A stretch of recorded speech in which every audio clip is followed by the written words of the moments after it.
नमस्कार. करमाळ्याची खबरमधून जाणून घेऊयात करमाळा तालुक्यातील गुरुवार दिनांक 29 नोव्हेंबर 2018 रोजीच्या घडामोडी.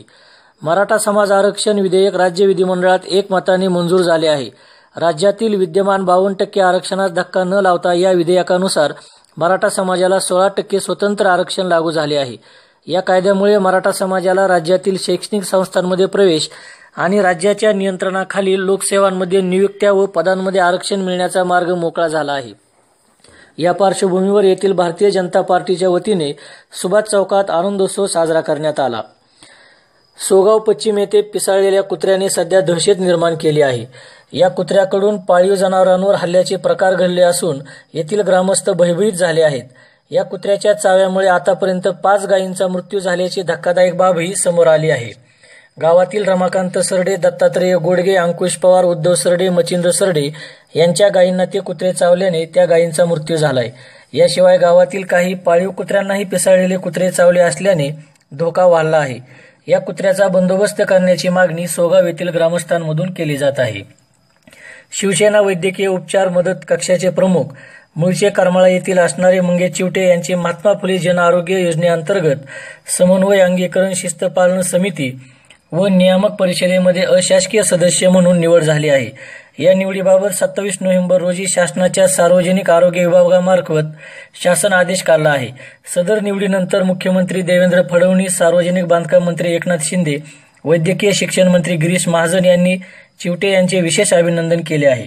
गरजू रुग्णांना वैद्यकीय सेवा उपलब्ध करून देण्यासाठी सदैव कार्यरत राहू अशी ग्वाही चिवटे यांनी यावेळी दिली आहे.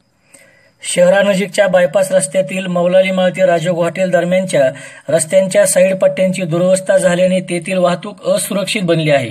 रस्त्याच्या एका बाजूला रखडलेल्या चौपदरीकरण कामावेळीचा उंचवट्याचा भाग आहे तर दुसऱ्या बाजूला मूळ रस्त्याला चिटकूनच खोलगट भाग बनलेला आहे. ही वस्तुस्थिती करमाळ्याची खबरमधून प्रसारित करण्यात आली होती.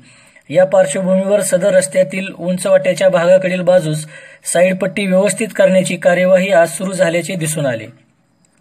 पोत्रे अंतर्गत माळवाडी वस्तीवरील गोरख झिंजाडे यांचे अल्पशा आजाराने निधन झाले. त्यांच्या पश्चात आई, पत्नी, 4 मुली, मुलगा असा परिवार आहे. ते 47 वर्षांचे होते. शहरात शिक्षणासाठी येणाऱ्या विद्यार्थ्यांची होणारी प्रवासाची गैरसोय लक्षात घेऊन करमाळा ते कर्जत ही एसटी बस चालू करावी अशी मागणी रिपब्लिकन पार्टी ऑफ इंडियाच्या वतीने आज करण्यात आली आहे.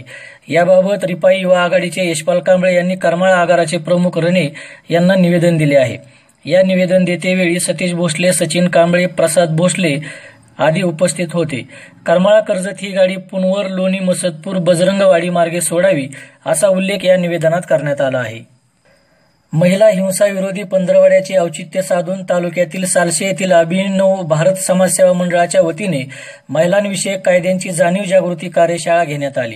पंचायत समिती सभागृहात आयोजित सदर कार्यशाळेप्रसंगी सामाजिक विकासचे सल्लागार गिरीश कुलकर्णी, सेवानिवृत्त मुख्याध्यापक नवनाथ इंगळे, सामाजिक कार्यकर्ते प्रमोद झिंजाडे, संतोष राऊत, सेवानिवृत्त पोलीस अधिकारी अभिमन्यू सालुगडे, मुख्याधिकारी विना पवार, ॲडव्होकेट सुजाता माने, तालुका वकील संघाच्या अध्यक्षा ॲडव्होकेट सविता शिंदे, बालविकास प्रकल्प अधिकारी वेताळ माने, अमोल जमदाडे, नायब तहसीलदार शांताराम किरवे, किशोर सुभेदार, सरपंच बिटाबाई माळी, वंदना ढेरे, सचिन चेंडगे, सारिका चेंडगे आदींची प्रमुख उपस्थिती होती.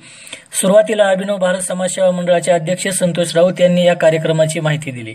या कार्यशाळेत अनैतिक व्यापार प्रतिबंध कायदा, पोक्सो कायदा, कामाच्या ठिकाणी महिलांचा होणारा लैंगिक छळ, तिहेरी तलाक, कौटुंबिक छळ, महिलांच्या समस्या व उपाययोजना या विषयावर चर्चासत्र, मार्गदर्शन पार पडले. या प्रसंगी तालुक्यातील महिला मोठ्या संख्येने उपस्थित होत्या. सोलापूर जिल्ह्यातील शिक्षकांसाठी दिल्लीचे मुख्यमंत्री अरविंद केजरीवाल सध्या हिरो बनले आहेत.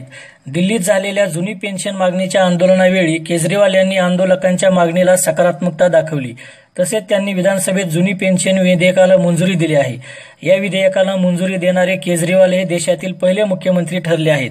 या पार्श्वभूमीवरच जुनी पेन्शन योजनेची मागणी करणाऱ्या शिक्षकांमधून केजरीवाल यांच्या या भूमिकेचे स्वागत होत आहे. याशिवाय केजरीवाल यांचे इतर मुख्यमंत्र्यांनी अनुकरण करावे अशी मागणी ते करू लागले आहेत. अंशदायी योजना अन्यायकारक असून जुनी पेन्शन योजना हवी आहे. केजरीवाल यांच्या भूमिकेमुळे आशेचा किरण निर्माण झाला आहे. देशात सर्वच राज्यात जुनी पेन्शन योजना लागू व्हावी अशी प्रतिक्रिया संघटनेचे सोलापूर जिल्हाध्यक्ष नवनाथ धांडोरे यांनी दिली आहे.